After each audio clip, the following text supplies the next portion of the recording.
देवेंद्र कुशवाहा। संसद के central hall में दोनों सदनों की संयुक्त बैठक को राष्ट्रपति द्रौपदी मुर्मू के संबोधन के साथ ही संसद का बजट सत्र शुरू हो गया। राष्ट्रपति के अभिभाषण के बाद 1 फरवरी को पेश होने वाले आम बजट से पहले आज देश का इकोनॉमिक सर्वे यानी कि आर्थिक समीक्षा संसद में पेश किया गया। देश की अर्थव्यवस्था 2023-24 में चालू वित्त वर्ष के 7% की तुलना में 6.5% की दर से बढ़ेगी।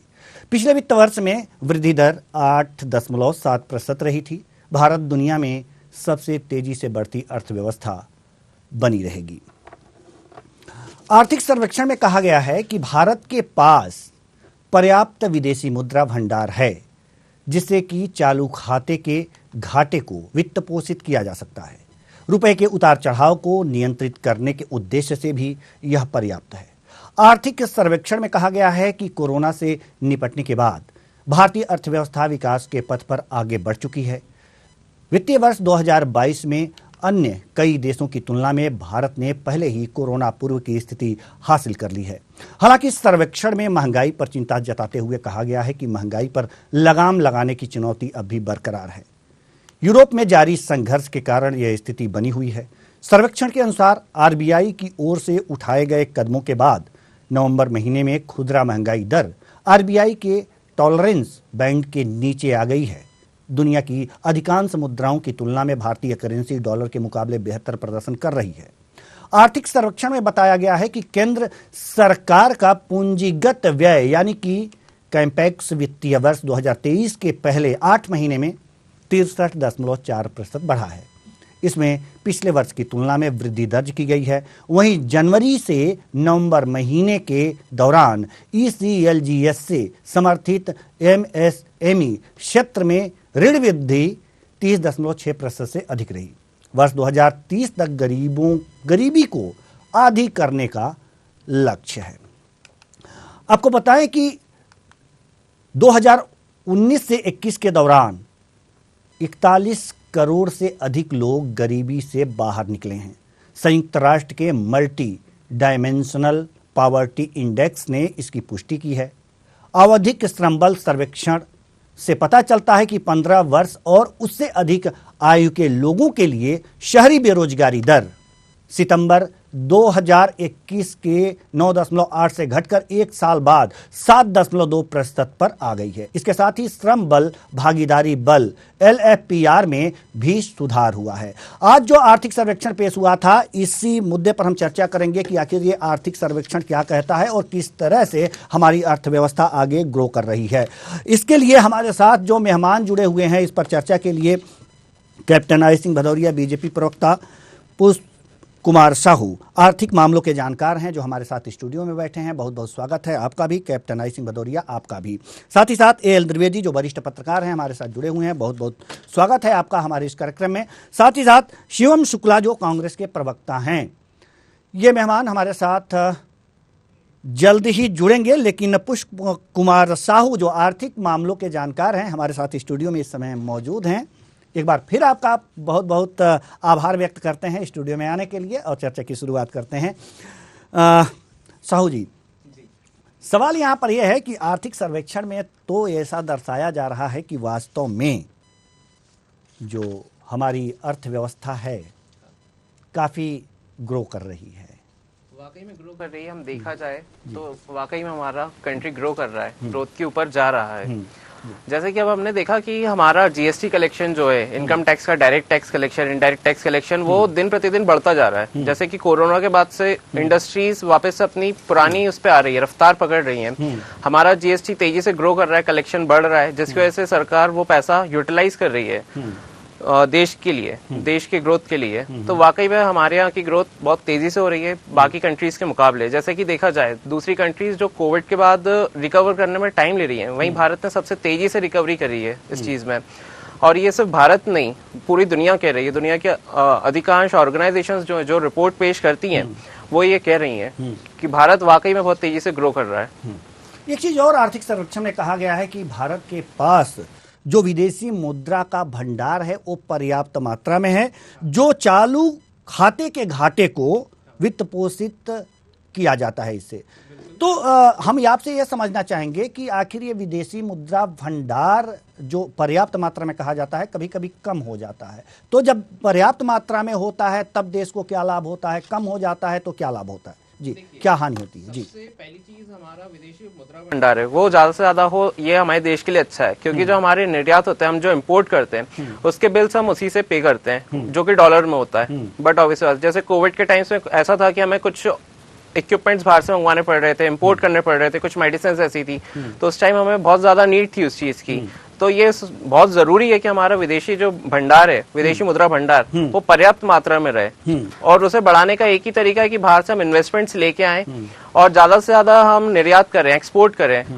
जैसे कि मोदी जी ने बहुत अच्छी स्कीम लेके आए थे, मेक इन इंडिया, कि वो इंडिया में ही चीजों को बनाए, उसको मतलब सेल आउट करें और बाहर एक्सपोर्ट करें, जिससे हमारा विदेशी मुद्रा भंडार बढ़े, जो कि हमारे लिए बहुत ज्यादा जरूरी है जी। तो अगर जो विदेशी मुद्रा भंडार पर्याप्त है तो बहुत चिंता की बात नहीं करनी चाहिए। हमारी इकोनॉमी थोड़ी ये कह सकते हैं कि मजबूती की तरफ दिखाई दे रही है, यानी कि हमारी इकोनॉमी ग्रो कर रही है, मजबूत है। अब सवाल यहाँ पर एक चीज और आपसे मैं करना चाहूंगा कि जो आरबीआई ने कदम उठाए थे, तो उसमें खुदरा महंगाई दर आरबीआई के टॉलरेंस बैंड के नीचे आ गई, क्या दर्शाता है? सर कुछ इफेक्ट्स आते ही हैं चीजों के, जैसे कि अब वो सरकार नई नई पॉलिसीज लेके आ रही है, उसका कहीं ना कहीं एक रिवर्स इम्पैक्ट भी आता ही है, वो चलता रहता है। जैसे कि अब आरबीआई ने अभी रेट्स बढ़ाए, bank interest rate, repo rate बढ़ाए, जिसकी वजह से लोन महंगा हो गया। अब उसका कुछ इफेक्ट्स है जो कि अभी आ रहे हैं सामने, वो धीरे धीरे इकोनॉमिक मतलब सस्टेन करेगी, ग्रो करेगी, अडॉप्ट करेगी, मतलब वो चीजें सारी अब धीरे धीरे वो कवर करेगी जी। कुल मिलाकर के अगर देखा जाए, अगर जो बात रोजगार की करें, बेरोजगारी की करें, तो ये देखा जा रहा है कि शहरी क्षेत्रों में बेरोजगारी की दर बढ़ी है, जबकि ग्रामीण क्षेत्रों में बेरोजगारी की जो दर है वो कम है। ऐसे जी, तो सवाल यहाँ पर यह है कि ग्रामीण क्षेत्रों में बेरोजगारी दर के कम होने का कारण क्या रहा होगा, और शहरी क्षेत्रों में बेरोजगारी दर जो बढ़ रही है इसके कारण क्या है? सबसे बड़ी चीज तो अपने यहाँ का एजुकेशन सिस्टम सर, मतलब आप किसी भी कॉलेज यूनिवर्सिटीज में चले जाइए, मतलब पढ़ाई उस लेवल की नहीं है जो एक फॉरेन यूनिवर्सिटीज और फॉरेन कंट्रीज प्रोवाइड करती है, जिसकी वजह से जो हमारे यहाँ के युवा हैं वो प्रॉपरली केपेबल नहीं बन पा रहे हैं कि वो प्रॉपरली जॉब को सिक्योर कर सके, वहाँ काम कर सके। तो एक सबसे बड़ा जो हमारे यहाँ का लूप होल है इंडिया का, वो यही लूप होल है कि एजुकेशन सिस्टम में सुधार करने की बहुत ज्यादा जरूरत है। दूसरा, रिजर्वेशन सिस्टम के लिए मैं थोड़ा सा बोलना चाहूंगा, रिजर्वेशन सिस्टम थोड़ा सा सुधरना चाहिए, बल्कि कम होना चाहिए। उसकी जगह जो इकोनॉमिक वीकर सेक्शन कोटा होता है उस पर फोकस करना चाहिए। मतलब पॉवर्टी लाइन के नीचे आ रहे हैं, पॉवर्टी में है, जो गरीब है, उन्हें आगे लाना चाहिए और उनके लिए ऐसे साधन संसाधन लाने चाहिए जिससे कि वो पढ़ सके, ना कि रिजर्वेशन कास्ट सिस्टम पे चले जी। तो हम आपको रोकना चाहेंगे। अभी हमारे साथ कैप्टन आई सिंह भदौरिया जो बीजेपी प्रवक्ता हैं जुड़ चुके हैं। बहुत बहुत स्वागत है आपका हमारे इस कार्यक्रम में। साथ ही साथ AL द्विवेदी जी जो वरिष्ठ पत्रकार हैं हमारे साथ जुड़ चुके हैं। बहुत बहुत स्वागत है आपका हमारे इस कार्यक्रम में। चर्चा तो शुरू हो चुकी है, हमारे दोनों मेहमान थोड़ी देर में जुड़े हैं, तो कोई बात नहीं, चर्चा तो आपसे भी होगी। ज़्यादा चर्चा तो हमने कर ही लिया पुष्प कुमार साहू जी से जो आर्थिक मामलों के जानकार हैं। तो अब बारी आती है AL द्विवेदी जी की। वरिष्ठ पत्रकार हैं आप, आर्थिक समीक्षा आपने देखा होगा, सुना होगा और पढ़ा भी होगा। आर्थिक समीक्षा पेश कर दी गई है, वित्त मंत्री निर्मला सीतारमण ने सदन में आर्थिक समीक्षा पेश की है। आर्थिक समीक्षा को देखकर क्या लगता है आपको द्विवेदी जी? देखिए, निश्चित तौर पर आर्थिक समीक्षा जो है पेश की गई है और कहीं ना कहीं बताया जा रहा है कि ये चुनावी वर्ष आ रहा है, इसको बजट जो लेकर आ रहे हैं, ये जो बजट है वो लोक लुभावन ना होते हुए डेवलपमेंट जो बजट है वो बजट लाया जा रहा है। उम्मीद लगाई जा रही है कि आने वाले 1-2 साल में जो है वह इंडिया की ग्रोथ के लिए ये बहुत बजट होगा।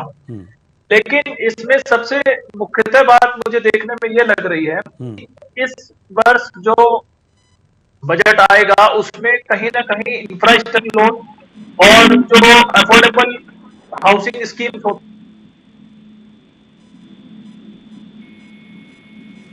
उनको एम्प्लॉयमेंट या स्किल या सेल्फ एम्प्लॉयमेंट के लिए उनको जनरेट, इसको लेकर के कहीं ना कहीं ये बजट फोकस रखा गया है और इसको लेकर के ही सरकार अब आगे कार्य भी कर रही है।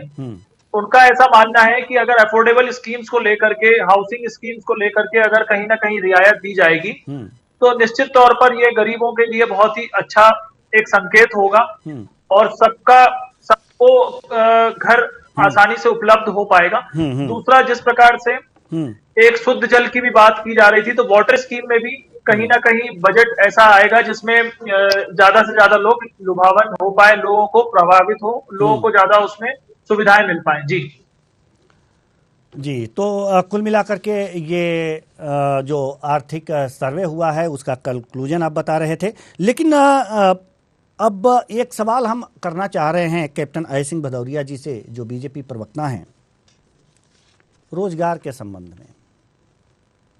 आर्थिक सर्वे ये दिखा रहा है, जैसा कि जो मेरे पास आंकड़े आए हैं आर्थिक सर्वे के, उसमें ये दिखा रहा है कि शहरी बेरोजगारी दर सितंबर 2021 के 9.8 से घटकर एक साल बाद 7.2% आ गई है। क्या कहेंगे आप? बहुत अच्छी बात है सर, रिपीट कीजिए, मैं थोड़ा सा। देवेंद्र जी, जी सरकार की हरदम सोच ये है कि हमारे यहाँ देश में युवाओं को रोजगार मिले, उद्योग जो हमारे जोर हैं तो उनको भी सहारा दे रहे, उद्योग भी ठीक से चल सके, क्योंकि उद्योग के माध्यम युवाओं को, हमारे देश को रोजगार मिलता है और सरकार की ग्रोथ बढ़ती है। तो सरकार की विशेष सोच ये है कि अगले 2000 चुनाव आते आते हम अपने देश में रोजगार इतने उपलब्ध कराते से ज्यादा हमारे जो पढ़े लिखे युवा है उनको ना पड़े। तो ये सरकार की सोच है और कहीं ना कहीं ये भी सोच है अगर कोई जॉब नहीं करना, कुछ अपना बिजनेस करना चाहते हैं तो सरकार उनको लोन भी उपलब्ध करा रही है, जिससे अपना कुछ ना कुछ वो धंधा कर सकते हैं। तो सरकार सबके लिए सोच, और जिस तरह से सरकार की आप देखिए आज पूरे वर्ल्ड में देवेंद्र जी हालत हो रही है, सब जगह आर्थिक स्थिति सबकी खराब है, चाहे वो इंग्लैंड अमेरिका हो, चाहे चाइना हो या जापान हो। मगर भारत की इस मारी को सबको देखते हुए भी आज ग्रोथ जो है ना 6 पॉइंट पे आ चुकी है। तो आप सोचिए कि भारत कहीं ना कहीं सरकार कहीं ना कहीं अच्छा काम तो कर रही है, क्योंकि जब इतने बड़े बड़े धनाढ्य देश मुंह की खाके मुंह गिरे हुए हैं तब हमारा देश जो है ना आगे बढ़ रहा है, डेवलप हो रहा है। तो इसके लिए सोचना पड़ेगा और सारे देश आज यही तो है कि भारत आज एक उभरती हुई आर्थिक शक्ति है जिसमें ज्यादा से ज्यादा युवा शक्ति है, क्योंकि आज हमारा देश युवा है। तो जहां जिस देश में युवा जाए तो उस देश की ग्रोथ तो बढ़ेगी बढ़ेगी। अब बात यहाँ पर कि हमारे देश के युवाओं को सोचना पड़ेगा कि हमें अपने देश के साथ कैसे कदम मिला के आर्थिक सहायता में किस तरह से हमने हाथ बांटना है। जिस तरह से सरकार आपके साथ खड़ी है, सरकार आपके लिए सोच रही, तो आपको भी सोचना पड़ेगा, क्योंकि ये देश सबका है। ठीक है, सभी चुन के उसकी जिम्मेवारी है, वो अपनी जिम्मेवारी निभा रही है। मगर कर्तव्य बन जाता है, आम नागरिक का भी कर्तव्य बनता है कि सरकार के हर जगह खड़े रहे। ठीक है, क्रिटिसाइज ना करें। क्रिटिसाइज करने के लिए तो हमारे देश में बहुत, जो आप कितना भी अच्छा कर लो वो फिर भी क्रिटिसाइज करेंगे। अभी आप देखना, देवेंद्र जी की बात बता रहा हूँ आपको, अभी इतना अच्छा ये बजट आ रहा है जिसमें सबका ख्याल रखना। बजट शुरू होते ही आप देखना एक वर्ग वो आ जाएगा कि चुनावी बजट है, इसमें ये कमियां छोड़ दी, ये तो चुनाव को दिया है, इससे देश की आर्थिक स्थिति डाउन हो जाएगी। इस तरह के शब्द कल शुरू। तो ऐसे लोगों से थोड़ा बच के रहना पड़ेगा हमारे देश की जनता को, देश के युवाओं को, क्योंकि देश आपका है। सरकारें आती हैं मगर देश के जो आम जनता है उसका देश है, और सरकारें जो भी करती हैं वो आम जनता का पैसा है। सरकार के पास कोई डर नहीं है। आप जो टैक्स पेड करते हैं, वो ही सरकार के पास, उसी से सरकार देश की उन्नति में लगाती है, देश के इंफ्रास्ट्रक्चर चल रहे हैं उसी में लगाती है, देश के जितने भी हमारे सर्विसमैन है उनके आती है, हमारे उद्योग इसी से चल रहे हैं जी। तो ये हम सबकी बन जाती है। सरकार तो बखूबी अपनी जिम्मेवारी निभा रही है। इतना आपदा होते हुए भी देश को कहीं से कहीं झुकने नहीं दिया, देश को डाउन नहीं होने दिया है जी। देश में किसी को भूखा नहीं सोने दिया है। तो सरकार ने जो जिम्मेवारी निभाई है वो काबिले तारीफ है। ठीक है सर, ठीक है, हम आपके पास हमारी जिम्मेवारी बन जाती है तो हमें भी कुछ करना है। ठीक है सर, हम आपके पास आएंगे। हमारे साथ शिवम शुक्ला जो कि कांग्रेस प्रवक्ता हैं जुड़ गए हैं। बहुत बहुत स्वागत है आपका हमारे इस कार्यक्रम में। शिवम शुक्ला जी, अभी आप जुड़े हैं और बारी भी आप ही की है। आर्थिक सर्वे, आर्थिक सर्वेक्षण पेश कर दिया गया है वित्त मंत्री द्वारा। कैसा लगा आर्थिक सर्वेक्षण को देखते हुए, क्या कहेंगे आप? देखिए, यह जो आर्थिक सर्वेक्षण है या फिर जो बजट पिछले वर्षों में हमने देखा है वह एक ही चीज को लगातार रेखांकित कर रहे हैं कि जो मनमोहन सिंह जी के 10 वर्षों के कार्यकाल में हमारे देश ने एक आर्थिक शक्ति बनने का स्वप्न देखा था, इसको इन्होंने हर बीतते वर्ष के साथ कहीं न कहीं हमें कमजोर करने का काम किया है। वह एक जो 21वीं सदी में वैश्विक महाशक्ति बनने की हमारी कुव्वत थी, हमारा मादा था, जिस प्रकार से हमारी अर्थव्यवस्था लगातार ऊपर की ओर जा रही थी, उन तमाम चीजों पर कहीं न कहीं मौजूदा केंद्र सरकार ने एक स्टॉप ब्रेक लगाने का काम किया है। आप इनके बजट को देख लीजिए, आज का आर्थिक सर्वेक्षण देख लीजिए, उसमें इनकी नीतियों में किसी भी प्रकार से देश की जनता के सामने आज जो मूलभूत समस्याएं हैं, जो समाज को समता मूलक बनाने के लिए जो आवश्यक तत्व बजट में होने चाहिए या सर्वेक्षण में होने चाहिए, उनका अभाव तो स्पष्टता के साथ देखा जा रहा है। अब मैं आपको एक तथ्यवार आंकड़ा बताना चाहूंगा कि जब से मोदी सरकार आई है तो इन्होंने बजट को किसी एक थीम पे बेस करके जो पूरी तरीके से पेश करने की कोशिश की है और उस थीम के आधार पर इनका प्रयास रहता था कि कम से कम उस क्षेत्र विशेष में उस जो भी एक प्रकार का वित्तीय वर्ष होगा उसमें हमारे देश को कहीं न कहीं आगे बढ़ाने के लिए योजनाएं लाई जाएंगी। सबसे पहले 2014 में जब मोदी सरकार ने अपना बजट पेश किया तो बड़े बड़े वादे के साथ इन्होंने सबका साथ सबका विकास की बात की थी, लेकिन हमने देखा क्या कि विकास जो था वह कुछ एक वर्गों तक सीमित रह गया। अल्पसंख्यकों की स्थिति, जो इस देश का पीड़ित वर्ग है, आदिवासियों और दलितों का, उसकी स्थिति में लगातार कहीं न कहीं एक गिरावट देखी गई। कई इस प्रकार की घटनाएं सामने आई जिसमें हमने देखा कि किस प्रकार से समाज का एक निर्दयता पूर्वक चेहरा इस सरकार के कार्यकाल में देखने को मिला। इसके अलावा हमने देखा कि जो एक प्रकार से वेल्थ कंसंट्रेशन है वो कहीं न कहीं अमीरों के बीच बढ़ता गया, गरीब गरीब होता चला गया इन वर्षों में और अमीर अमीर होता चला गया। दूसरा बजट जिनका था ईज ऑफ डूइंग बिजनेस में, इसके बाद यह नोटबंदी और जीएसटी जैसे कदम लेकर के आ गए। इस बीच हमने क्या देखा, उनके परिणाम स्वरूप हमारे जो व्यापार, छोटे उद्योग धंधे, जो हमारा रियल एस्टेट सेक्टर, जहां हमारे देश में कहीं न कहीं एक प्रकार की उन्नति देखी जा रही थी, वह सभी सेक्टर भी कहीं न कहीं अपनी एक प्रकार से वित्तीय स्थिति को संभालने में लग गए और जो एक ग्रोथ देखी जा रही थी वह स्टैग्नेंट हो गई। यह एक बड़ा कारण था। तीसरा जो हम महत्वपूर्ण चीज देखेंगे कि इनके तीसरे बजट में किसानों पर जोर दिया गया था। इस बात का वचन दिया गया था कि 2022 तक कृषि आय को दोगुना कर दिया जाएगा, लेकिन हमने देखा क्या कि कृषि आय तो दोगुनी नहीं हुई। आगे चल करके 3 काले कृषि कानून लाए गए, बिना कृषि विशेषज्ञों से राय लिए, बिना उस पर कोई एक डिलिबरेटिव बहस किए, और क्या किया गया, अंत में उसको वापस लिया गया। लेकिन इन सब के बीच में हमारे देश के किसानों की जो दारुण स्थिति है उसको कहीं से भी कोई समृद्धि मिलती हुई नहीं नजर आई। फिर इसके बाद इन्होंने डिजिटल इकोनॉमी पे फोकस किया, इन्होंने आयुष्मान भारत जैसी योजनाओं पे फोकस किया, हेल्थ सेक्टर पे किया, गरीबों के लिए किया। लेकिन जब कोरोना जैसी वैश्विक महामारी आई तो हमने देखा कि हमारा हेल्थ सेक्टर किस प्रकार से चरमरा कर गिर गया। कहीं पर भी आयुष्मान भारत का कोई लाभार्थी कोविड के काल में जब सबसे ज्यादा उसको हेल्थ सिक्योरिटी की आवश्यकता थी वह नजर नहीं आई। तो जो अपने आप में दिखाता है कि सरकार ने किस प्रकार से हमारे देश को हर पिछले बजट के साथ कमजोर करने का काम किया है। आज जब हमारी एक बड़ी बड़ी जो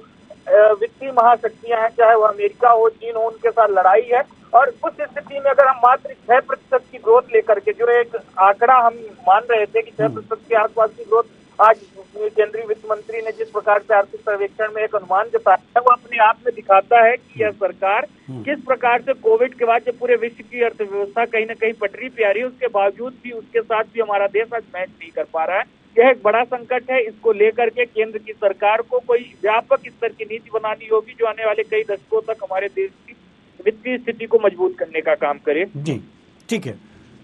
ठीक है सर।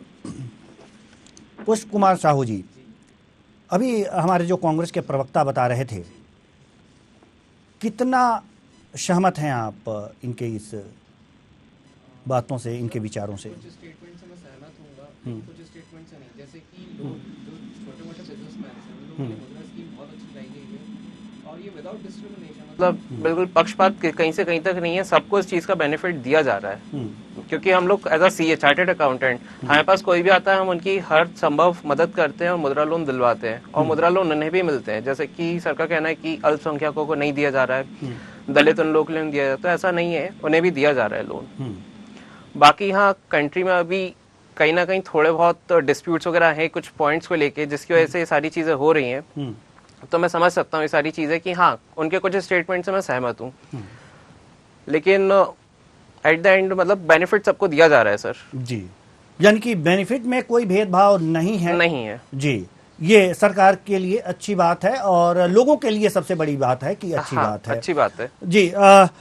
जैसा कि आर्थिक सर्वे में ये बताया गया है कि 2005 से 2005 से 2019 से 21 के दौरान 41 करोड़ से अधिक लोग गरीबी से बाहर निकले हैं। बिल्कुल। क्या ये पर्याप्त है? सर पर्याप्त तो नहीं है, इनकम बढ़ानी पड़ेगी और लोगों को, क्योंकि हो ये रहा है कि हमारा देश गरीब होता जा रहा है और अमीर होता जा रहा है। ये स्टेटमेंट से सर के मैं सहमत हूँ। जैसा कि आप लोगों ने देखा होगा, अमीर ऑब्वियस सी बात है बढ़ता जा रहा है आगे, लेकिन गरीब और गरीब हो रहे हैं। तो उस चीज पे सरकार को फोकस करना चाहिए कि गरीबों के लिए और स्टेप्स उठाएं। जैसे मुद्रा लोन के थ्रू बिजनेसेस खुलवाए गए हैं, स्टार्टअप्स का आइडिया लेके आए ये लोग, वैसे ही एजुकेशन के सेक्टर में भी लेके आए, हेल्थ केयर सेक्टर में भी लेके आए, आयुष्मान स्कीम को और बेहतर बनाए। मेरी मतलब ये सुझाव रहेंगे इस चीज पे। ठीक है, ठीक है। कैप्टन आई सिंह भदौरिया जी, कि जैसा कि ये अभी हमारे जो आर्थिक मामलों के जानकार हैं पुष्प जी, उन्होंने ये कहा है कि भारत में जो गरीब है वो गरीब हो रहा है और जो अमीर है वो अमीर हो रहा है। क्या कहेंगे आप? ये खाई बढ़ती जा रही है, ये तो पाटने की बात होती थी, ये तो खाई बढ़ती हुई दिखाई दे रही है। देवेंद्र जी, आपने देखा होगा जिस तरह से गरीबी से लोग बाहर निकले हैं, इनकी जनसंख्या ज्यादा है। मैं ये कहूंगा कि गरीबी बिल्कुल समाप्त हो गई तो बिल्कुल नहीं हुई है। हाँ, एग्जैक्ट। क्योंकि जब कांग्रेस 60 साल शासन करने के बाद नहीं निकाल पाई, तो हमें तो अभी जुम्मे 8 साल होकर नमाज आज चल रहा है, हमें तो इतना ही समय मिला है जब ये 60 साल में नहीं निकाल पाए। अब आपने कहा कि गरीब गरीब होता जा रहा है, अमीर अमीर होता जा रहा है। बिल्कुल होता जा रहा है, बिल्कुल होता जा रहा है। मैं आपको एक बहुत छोटा सा उदाहरण देना चाहूंगा कि जब रॉबर्ट बराड़ा की शादी हुई तो उसके अकाउंट में 1 लाख रुपए थे। उनके फादर जो है मुरादाबाद में एक बर्तन की दुकान चलाते थे, छोटे से परिवार से थे, मगर 10 साल शासन रहा सरकार का और वो कांग्रेस के दामाद बन गए।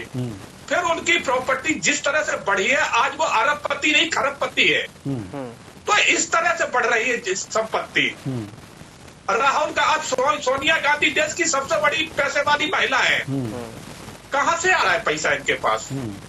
और मोदी जी के पास खोजबीन आपको करनी चाहिए ना, सरकार तो आप हैं, आपकी सरकार है, खोजबीन कीजिए कि कहां से आ गई, क्यों बढ़ रही है जी। चल रहा है तभी तो ईडी उनको बुला के पूछ रही है, तो कहते हैं कि देखिए गलत हो रहा है।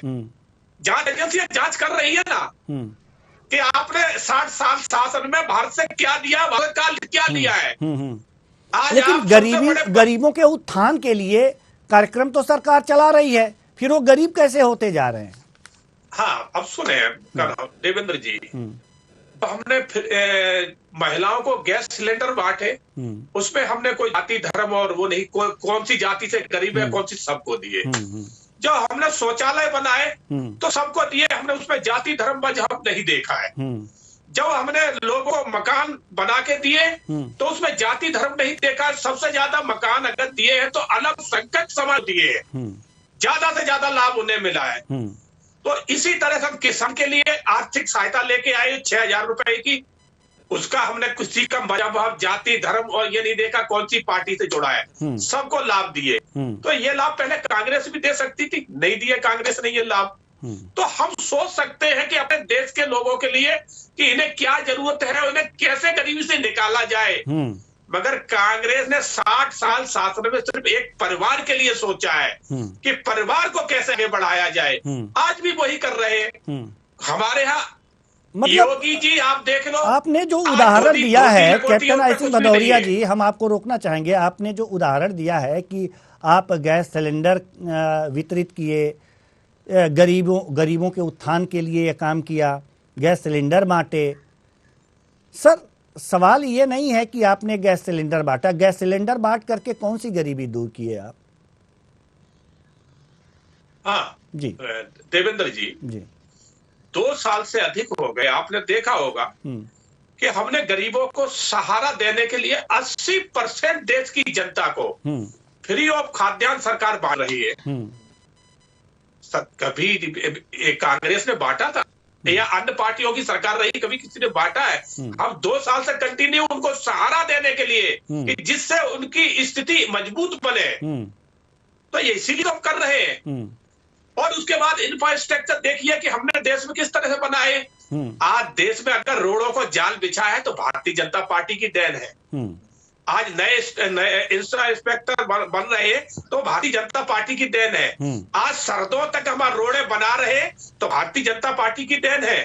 मैं एक आर्मी मैन हूं, जब मैं लेह लद्दाख जाता था तो 1 महीने में पहुंचता था। आज मैं जम्मू कश्मीर से अगर बाई रोड भी जाएंगे ना तो 5-6 घंटे में पहुंच जाता हूँ। ठीक है सर। उस टाइम जम्मू से हम लेह पहुंचने के लिए मुझे 20 दिन लगते थे जी, क्योंकि रोडें नहीं थी। ठीक है, आज हर जगह हाईवे है, 4 लाइनें हैं, तो ये कांग्रेस भी कर सकती थी। ठीक है, मगर 60 साल शासन करने के बाद भी नहीं करे क्योंकि इन्होंने आवश्यकता नहीं समझी इन बातों की। ठीक है सर। अब मैं एक और अच्छी बात बताऊंगा देवेंद्र जी, 60 साल कांग्रेस ने शासन किया, सेना को कौन से हथियार दिए थे? लाइफ जैकेटें नहीं होती थी, हमारे सैनिक शहीद हो जाते लाइफ जैकेट के बगैर। आज लाइफ जैकेटें हम अपने देश में बना रहे हैं, भाई सैनिकों पे तो यही है, हम उनको एक्सपोर्ट कर रहे हैं। ठीक है, तो 60 साल में ये भी कर सकते थे जी। आज हमें हेलीकॉप्टर बना रहे हैं, टैंक बना रहे हैं, हवाई जहाज बना रहे हैं, तो ये भी बनवा सकते थे ना। ठीक है, मगर इच्छा शक्ति थी नहीं बनाने की, क्योंकि इन्हें नहीं लगता था कि देश में इन चीजों की जरूरत है। ये सिर्फ देश को उपयोग कर रहे थे क्योंकि इन्होंने राजतंत्र समझ रखा था, हम तो राजा है और हमारा काम देश पर शासन करना। देश की बुनियादी सुविधा है, उनको जरूरत नहीं हमें कुछ करना, क्योंकि एक परिवार के लिए सब कुछ था। ठीक है सर, अगर परिवार के लिए नहीं होता। ठीक है सर, हम आपके पास आएंगे। परिवार को जो है ना बार बार जो पदक क्यों दिए जाते हैं? ठीक है सर, देश का सबसे बड़ा सम्मान एक ही परिवार को क्यों दे दिए गए? ठीक है सर, एक ही परिवार के नाम पे सारे संस्थानों के नाम क्यों रख दिए गए? शुक्ला जी इसका जवाब देंगे, लेकिन इससे पहले हम AL द्विवेदी जी के पास आना चाहेंगे और जानना चाहेंगे कि कैप्टन आईसिंह भदौरिया की बातों से आप कितने सहमत हैं कि गैस सिलेंडर, गरीबों को गैस सिलेंडर बांटा गया, उससे उनको राहत मिली है और गरीबी दूर हुई है। राशन बांटा गया है इसलिए गरीबी दूर हुई है। सर AL द्विवेदी जी, 2 सवाल हैं। गैस सिलेंडर बांटे गए हैं, गरीबी दूर हुई है, और राशन बांटे गए हैं, गरीबी दूर हुई है। जी, कितने सहमत हैं आप?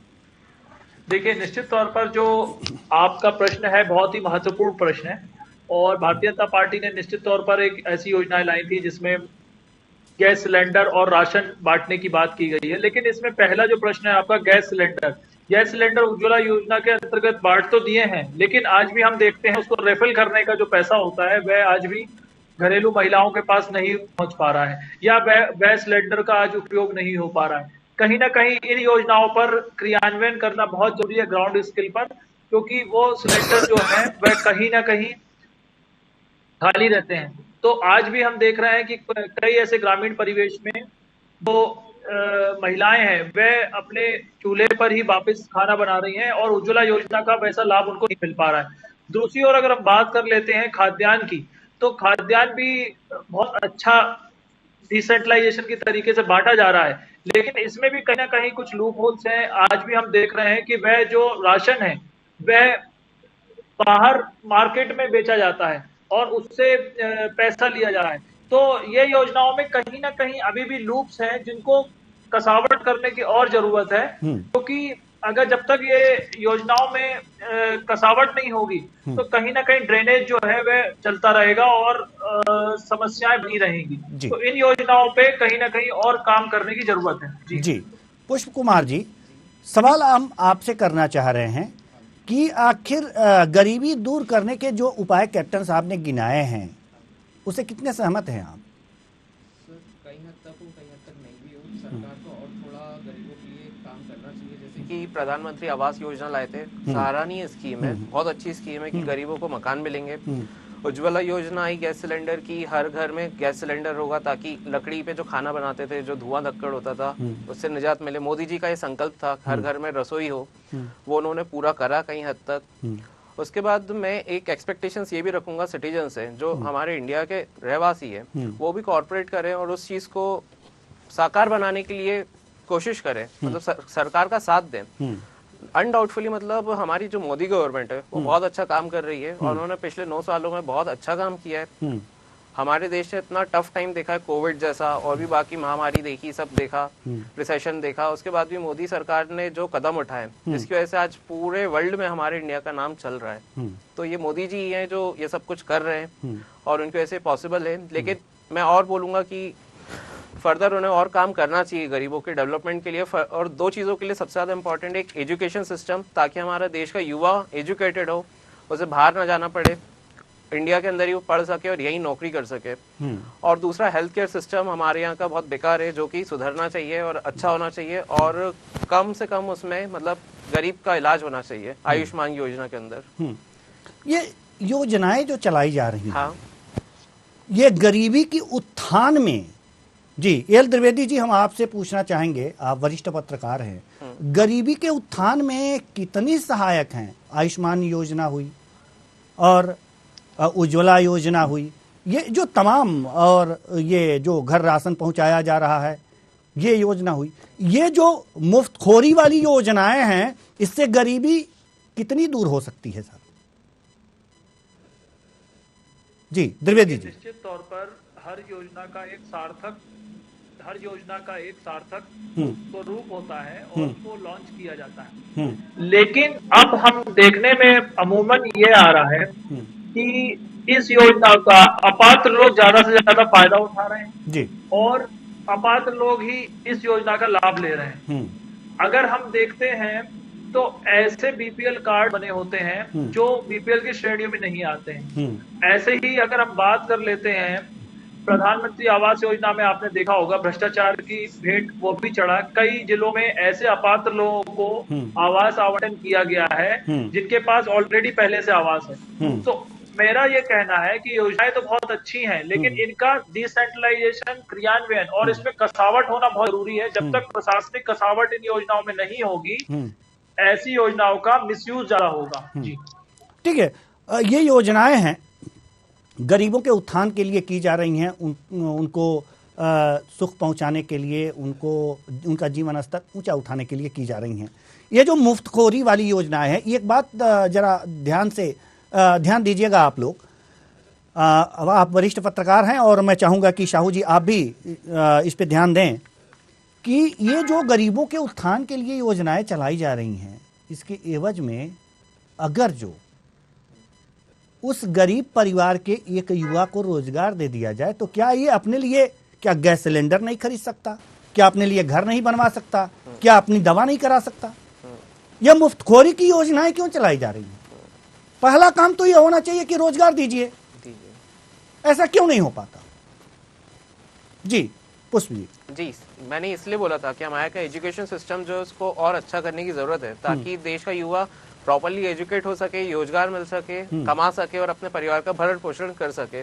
तो एजुकेशन ही सबसे इम्पोर्टेंट है आज के टाइम पे, जो कि नहीं दी जा रही है, जिसकी वजह से ये पूरी अनएजुकेटेड पर्सन है और गरीबी की रेखा के नीचे है, जिसकी वजह से इन्हें मुफ्त स्कीम का फायदा उठाने की बस आदत हो चुकी है। बिल्कुल, इस तरह से बिल्कुल। और जैसा कि अभी एल द्विवेदी जी ने कहा कि अपात्र लोग भी इसका फायदा उठा रहे हैं। बिल्कुल उठा रहे हैं। तो फिर ऐसी योजनाओं की जरूरत क्या है? कैप्टन आई सिंह भदौरिया जी, इस जो पैसे इसमें खर्च हो रहे हैं, आप आवास के लिए पैसे दे रहे हैं, ये भी अब दिल पे हाथ रख के कहिएगा कि क्या उसमें भ्रष्टाचार नहीं हो रहा है?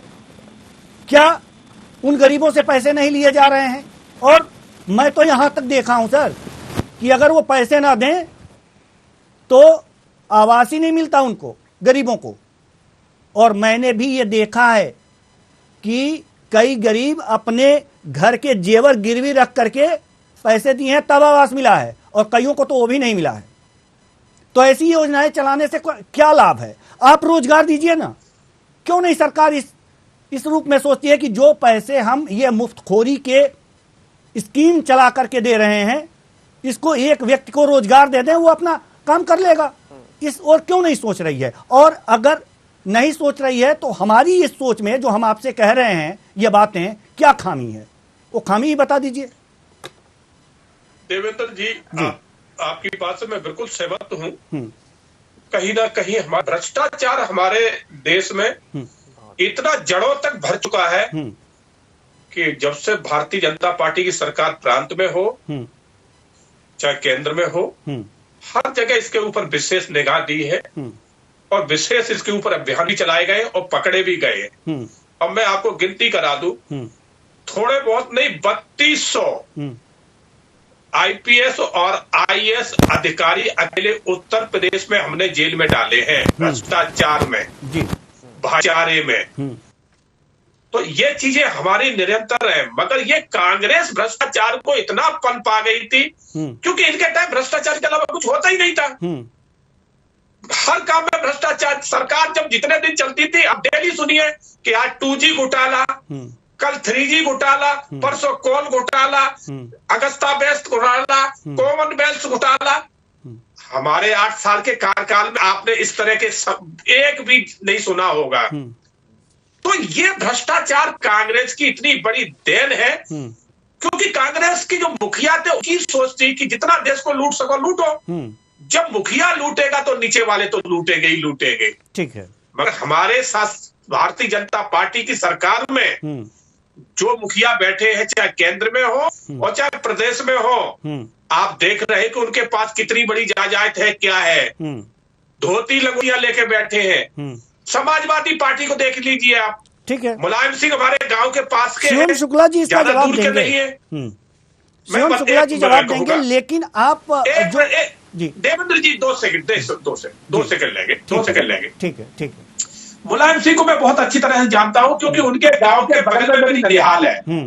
तो जब मैं अपनी ननिहाल जाता था, मुलायम सिंह का टूटा मिट्टी का घर हुआ करता था और स्कूल, प्राइमरी स्कूल के टीचर थे। साइकिल तो इन पे टूटी हुआ करती थी जिसमें स्टैंड नहीं था जिसको खड़ी कर दे, दीवार टिका के खड़ी करते थे। जब वो राजनीति में आए, आज उनके पास कितने अरबों की जायदाद है कि उनके बच्चे 5-5 करोड़ की तो गाड़ियां ले चलते हैं। तो ये कहां से आया? और भारतीय जनता पार्टी के एक नेता को आप बता दिए कि इस तरह की संपत्ति उसने अर्जित की हो।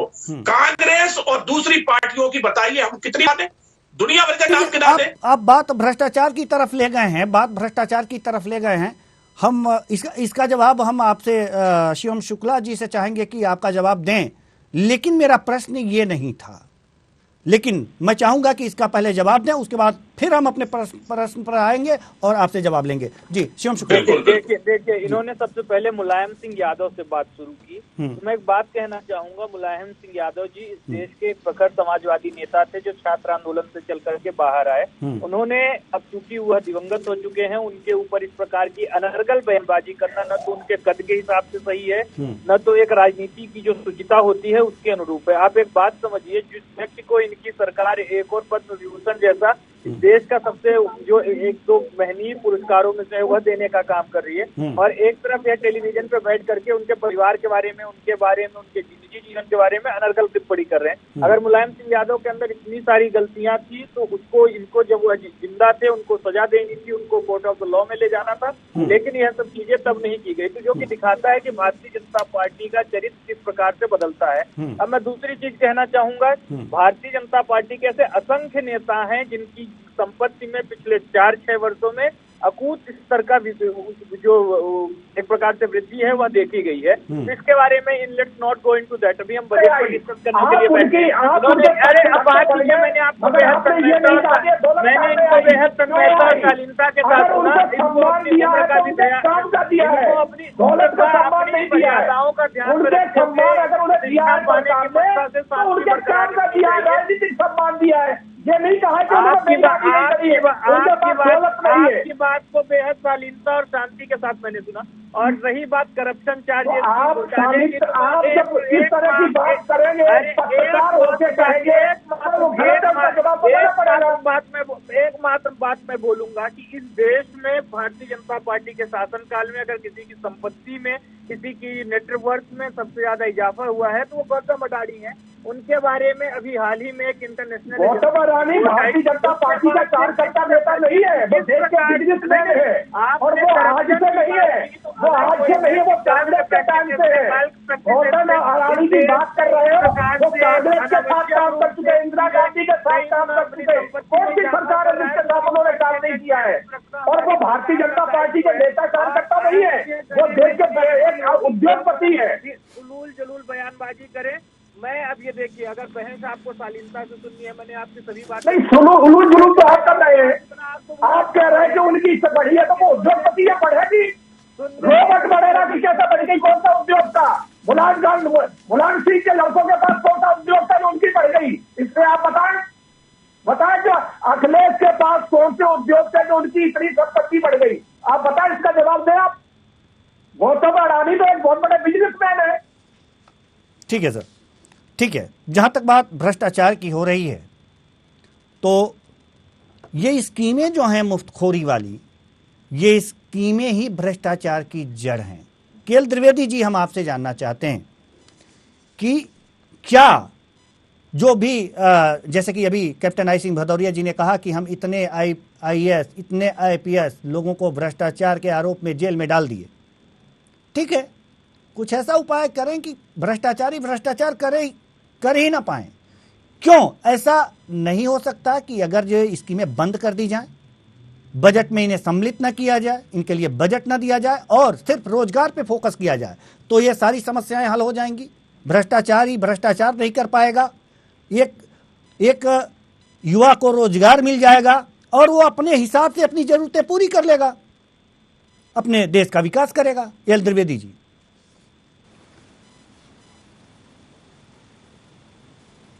इस बार फिर से कह रहा हूं, ये जो योजनाएं हैं ये बहुत अच्छी योजनाएं हैं, ये बहुत अच्छी योजना है, लेकिन इनका क्रियान्वयन होना और इसके ऊपर कसावट होना प्रशासनिक तौर पर ये बहुत ही अति महत्वपूर्ण है।